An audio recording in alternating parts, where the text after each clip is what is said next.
Hi, ako ulit si Doc Janie. May singaw ka ba ngayon? Ang sakit ng singaw ko. Paano ba to gagamutin? Subukan niyo to. Sakit niyan, no? Ang hirap kumain. Pero may 3 tips akong ibibigay sa inyo para gumaling agad ang singaw. Although karaniwan po niyan ay maaaring gumaling sa loob ng 5 hanggang 1 linggo.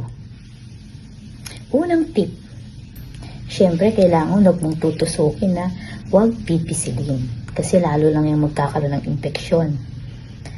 Pag ginalaw mo yan, lalong mas masakit, hindi ba?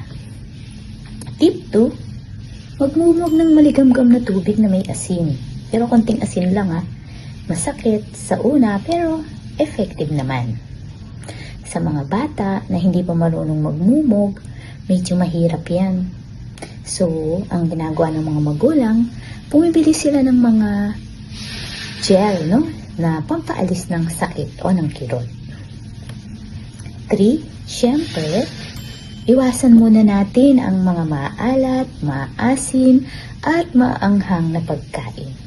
Gaya ng kape, soft drinks, chichirya, at pero kung pabalik-balik ang singaw, importante na magkonsulta ka na sa iyong doktor, sa dentist, sa iyong pediatrician, para mabigyan ng lunas agad at syempre para ma-work up ka.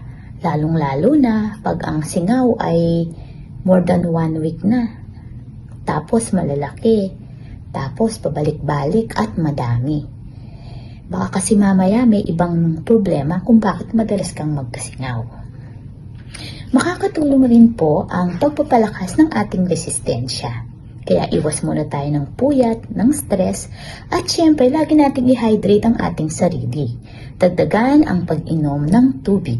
At syempre, napaka-importante ng oral hygiene.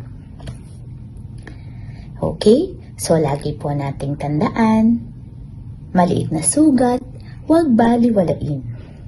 Laban, bangon, kaibigan. Ako si Doc Janie. See you sa ating next tip. Thank you.